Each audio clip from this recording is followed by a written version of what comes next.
1 2 1 2. What is up? If you guys know that music, you are a legendary fucking gamer, because that comes from a title that everybody puts in contention with two other titles and is a fucking amazing masterpiece. But it is something that if you are not a gamer, you may sadly not know about this fucking amazing song. But if you do, in the description for your YouTube, on Whisper on Twitch, Kick, wherever you want, I don't give a fuck. You can send me an email for what you want, but if you know the song and you know what game it's from, send me that and you will win a prize. Now, things that I have to give away as prizes are things that I enjoy. One, anime. That's why we're here for this. This is your place for One Piece and anime content, whether it's video game, whether it's watch parties, reviews, reactions, all that shit. But I also like fitness and working out. As you can see, these colors, if you are an anime fan, this is Kurosuna High, the murder of crows. The clip crows is what they call them, but from Haikyuu, if you are a lifter, you like lifting, squats, deadlift, anything, and you may have troubled knees, if not, and you want to keep your knees safe, I have these lifting sleeves for your knees, size large, from Village Hidden in Iron, which I get a lot of my stuff from. There's another place I go. We will talk about them when we have a gift for them. But if you send me that information, you get it right. Those large Kurosuna High knee sleeves could be yours. And you could be walking around the gym looking like a fucking Kurosuna player who is up there working out, getting ready for the next fucking match. That being said, I am sitting things up. There was something that I forgot to do earlier, but we're about to dive into this chapter of 1182. Now, this has been kind of crazy because we've had 1182. We got brief spoilers that were incorrect, got new brief spoilers, got full spoilers, didn't have time for the TCB. Whatever's going on with the PCB, the PC and pulling up TCB, don't really fucking know, but it didn't matter because Sunday we had the official drop.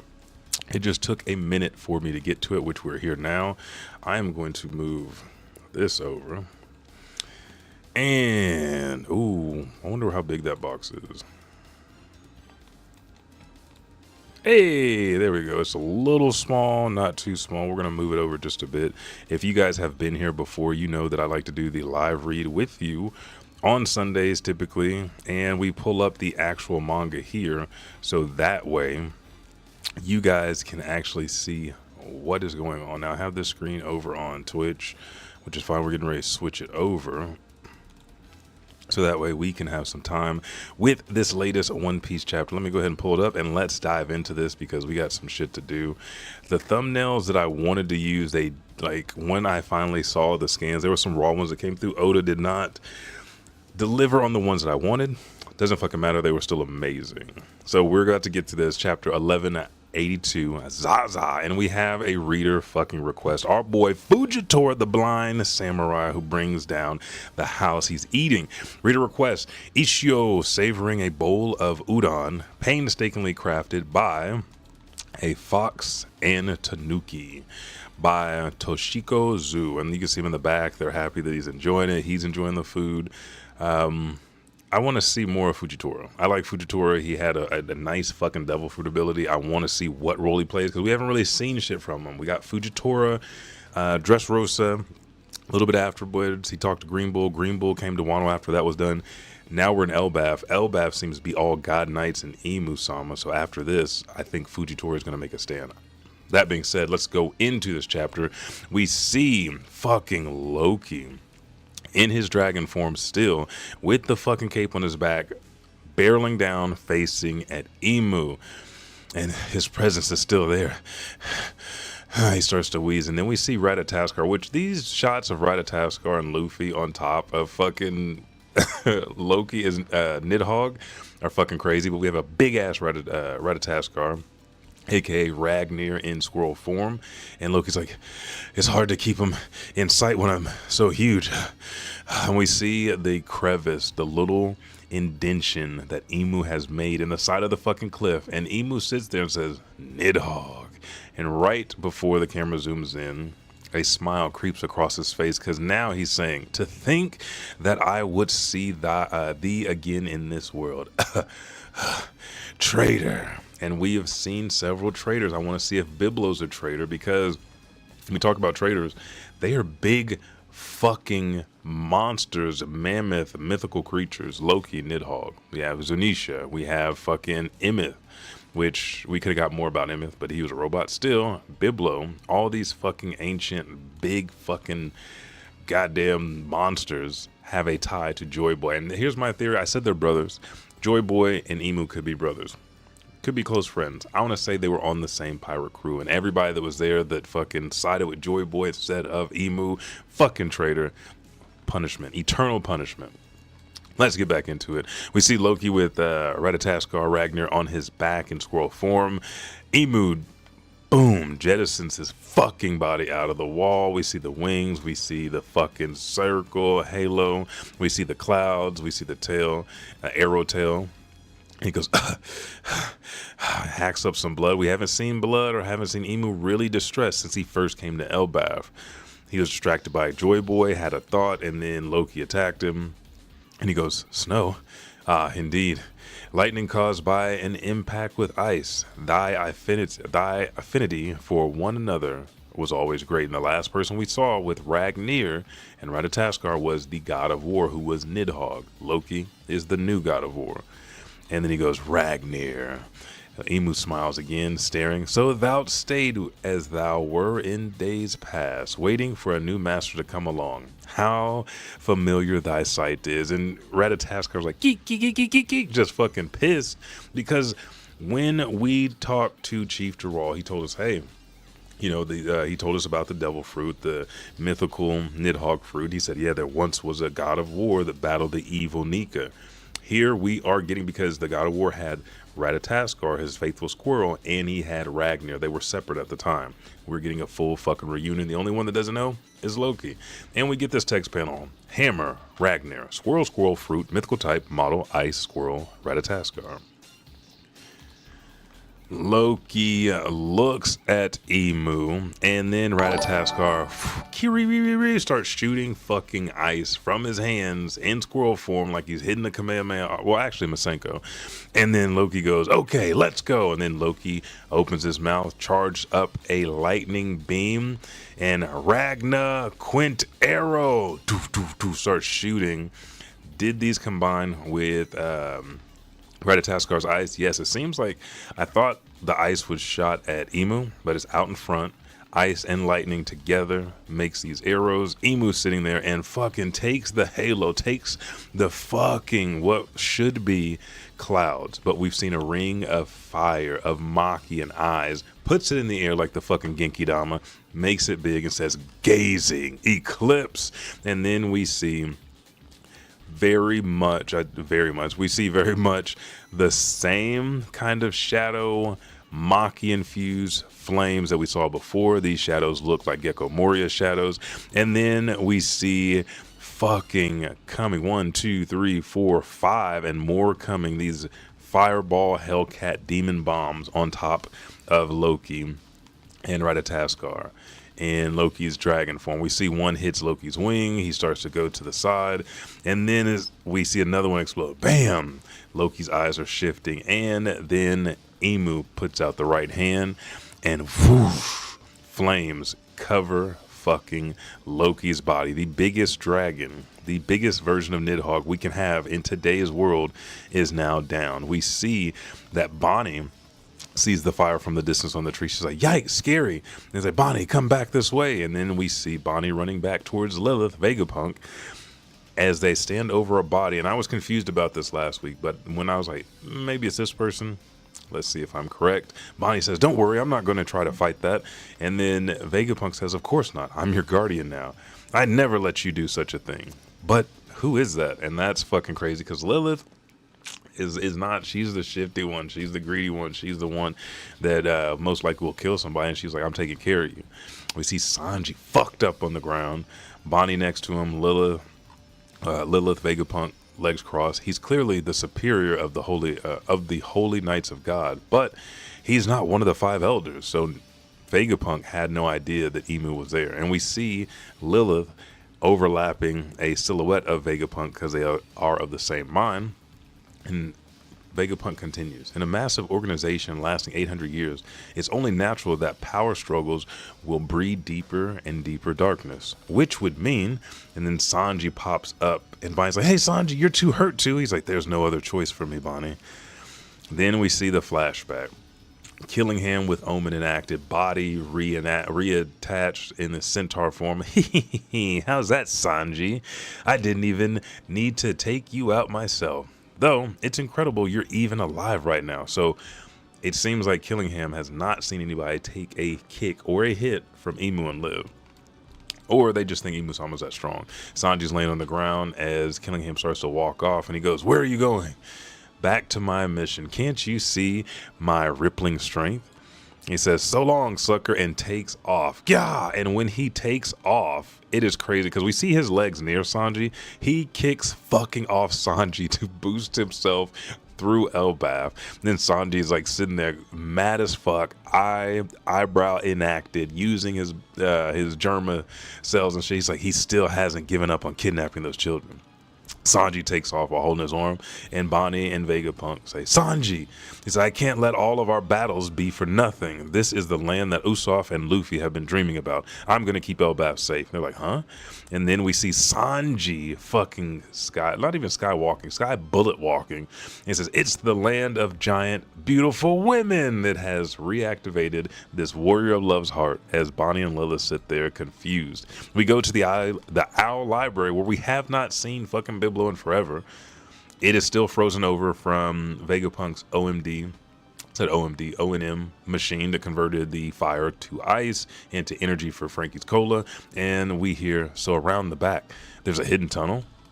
And we continue, and then it is Saul and fucking Nico Robin heading in here to see Biblo sitting. It's an ending in a secret room, Saul says.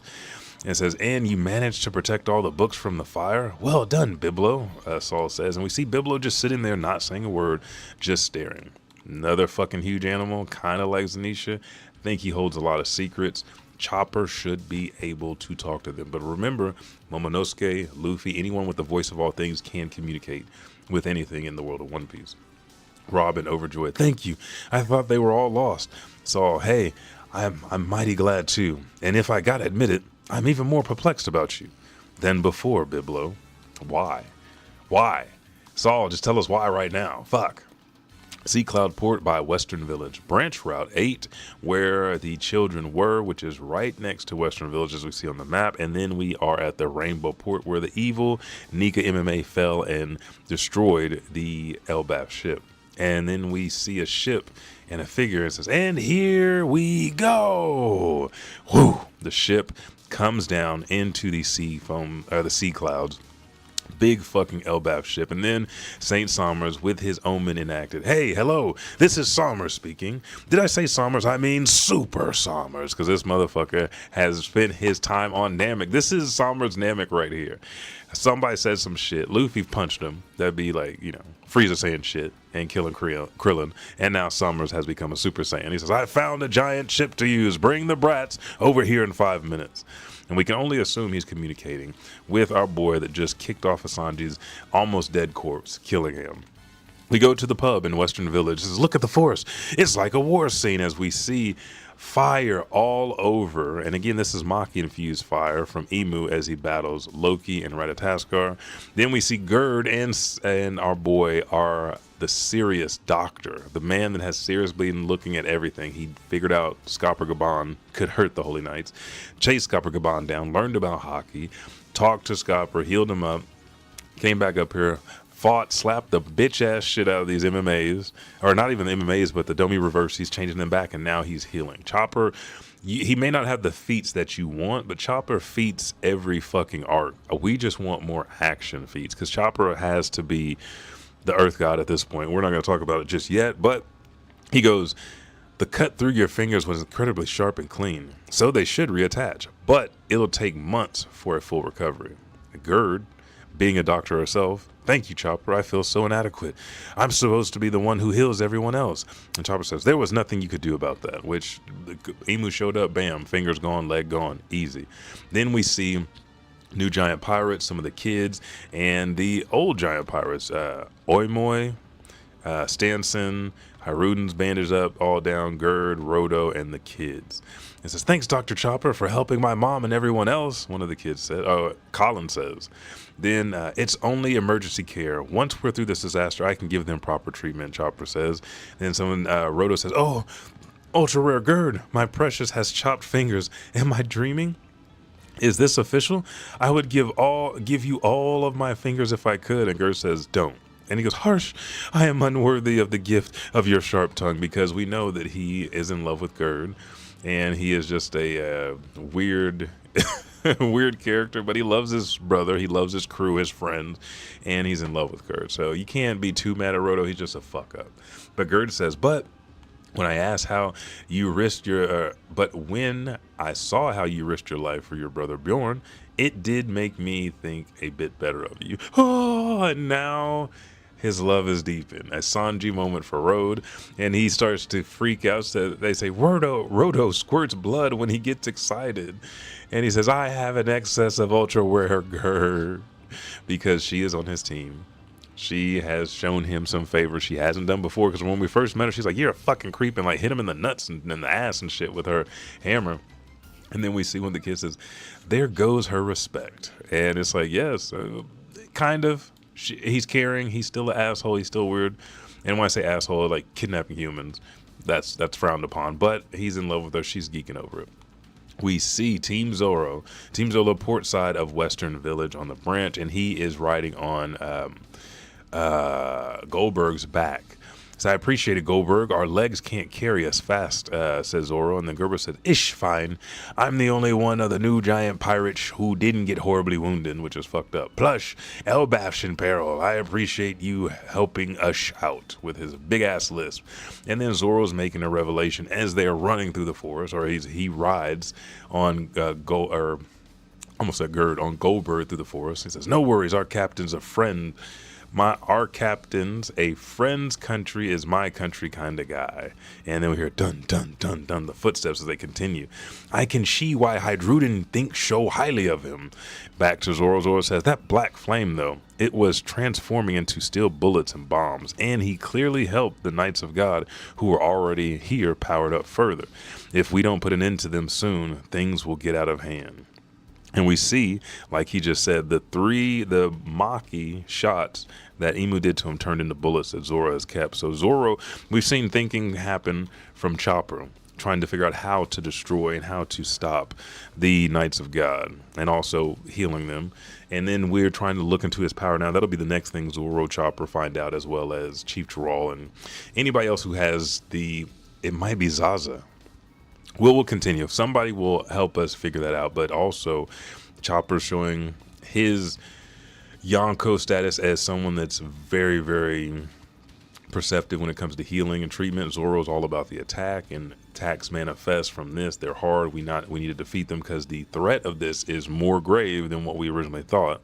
While Luffy is just out there helping Loki and trying to defend Elbaf, somewhat more on a whim than what Zoro has seen so far. So Sanji having the information from Killingham and whatever he talked off screen with Gabon, these three people have shown a level of intellect that is higher than what they previously were showing as just a pirate crew. They are a Yonko crew now. They are Emperor of the Sea fucking crew. Port West Village. Sommers, I messed up. I summoned the wrong thing. Killingham, you didn't. Yes, what I'm afraid of. I got overzealous. So he didn't even do this on purpose. And so, you idiot, now you're going to be freaking us out. But you can still control it, right? As he has thorns wrapped around his body, curling down. Killingham, yes, it's still a sleep tide, so I think so. And then Summers says, well, what's done is done. Just hurry. We don't have any time. What about Gunko? Killingham says, I saw her on the way here, but she's got to be dead, man. And Summers like, what? So be it. Great Emu's body is not meant to be withstood. So be it. Great Emu's body is not meant to withstand the outside, but even pushing past that, the strength we need and the strength we ought to destroy are both right here. Do not disappoint the Great One. We must live up to his expectations.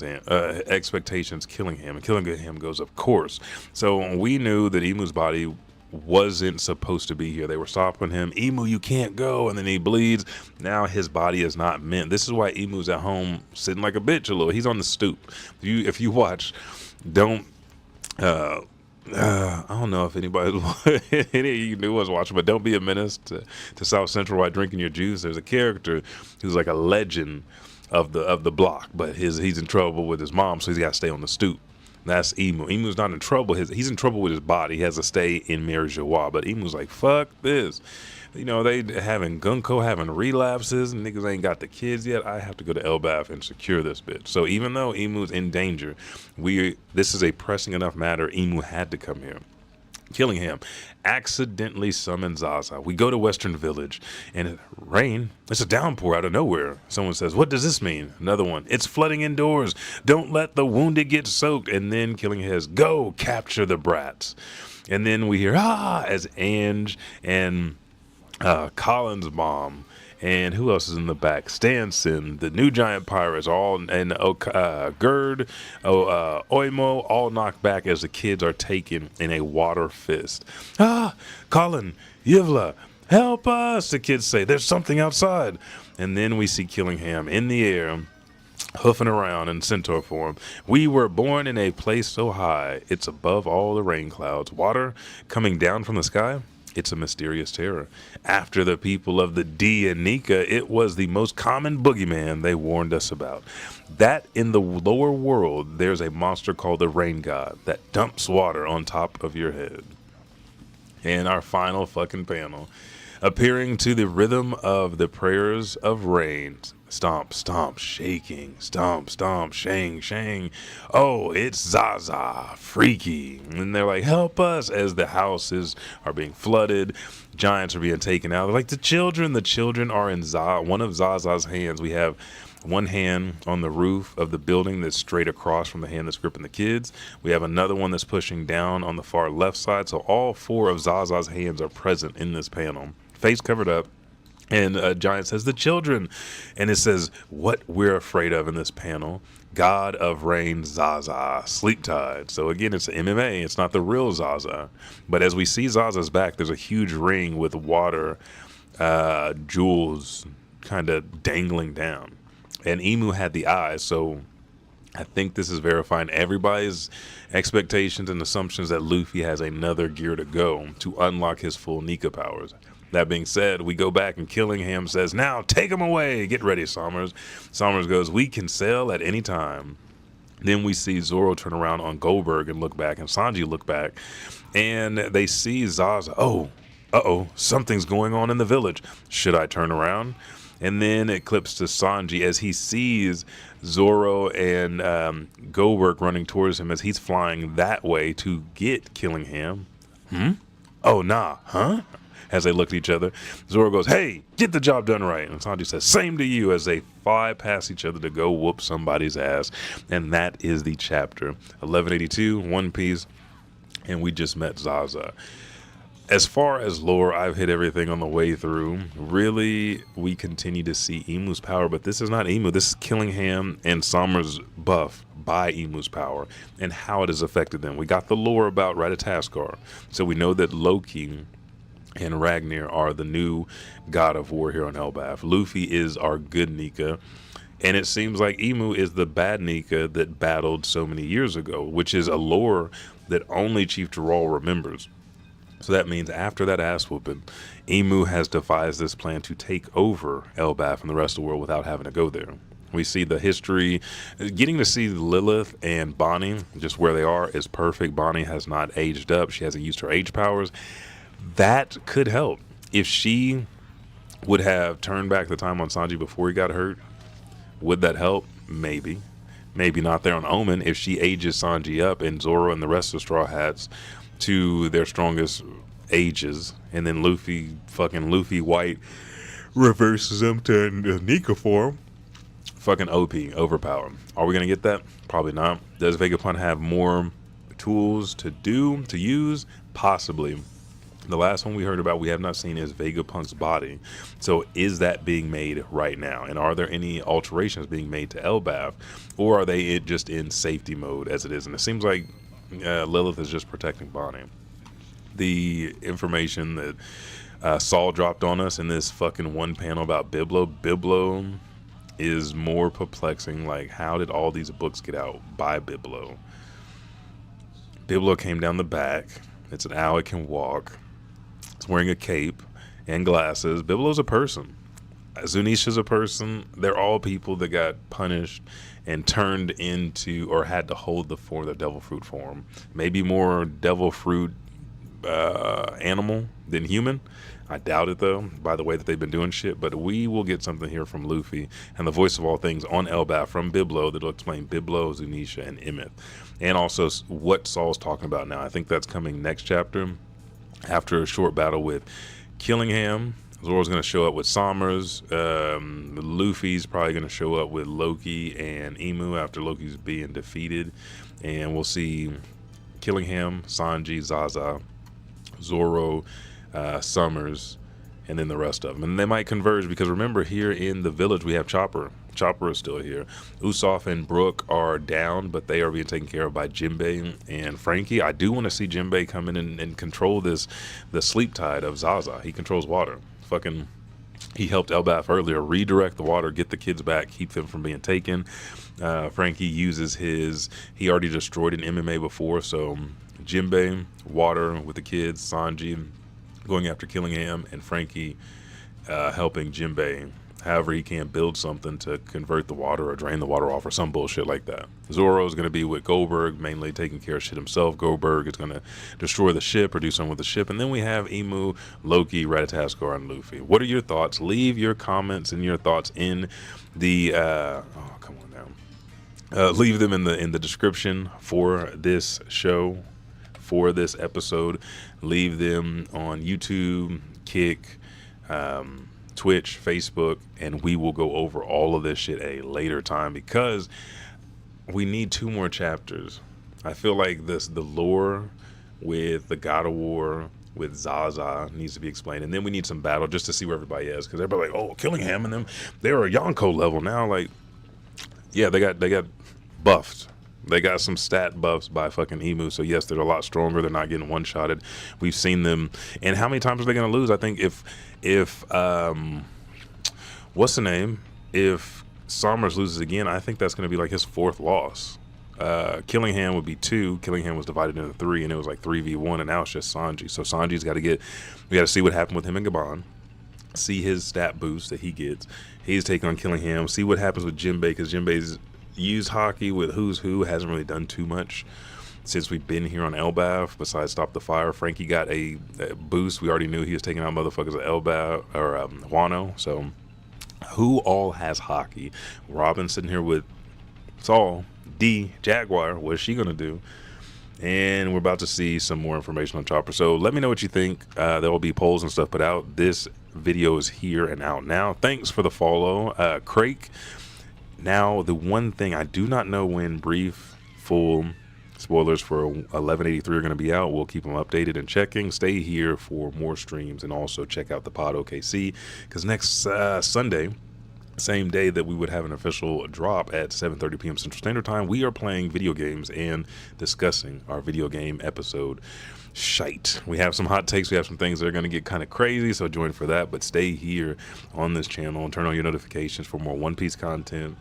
Street Fighter, 100 hours of training for Ryu, 100 hours of training with martial law, 100 hours of Master Roshi training between Edge 2 Otaku and Edge 2 Gaming. Thank you guys so much. I'm Elijah 5000. Let me know what the music is, so that way you could have a chance to win these large leg sleeves, high Q theme from Village Hidden in Iron, as well as other gifts from the channel. Other than that, make sure to give a shout out if you like ramen. Emmy Eats Ramen, IMMIEATS.com. Use promo code EDGE2G to get $5 off your purchase online and sent to you. 6 different ramen flavors, high fiber, high protein, low carbohydrates, low sodium, and plant-based, good for you. Also, switcheries.com. If you have a Nintendo Switch at any version, 1, LED, OED, 2, whatever it is, go to switcheries.com. Use promo code EDGE10 to get 10% off your purchase. Everything. Thumb grips, accessories, cases, whatever you need to improve the quality of your Switch and make it feel more like you. do that. Switcheries.com, Edge 10 to get 10% off your purchase at checkout. Thank you guys so much. I'm Elijah 5000. This has been 1182. See you guys later. Peace.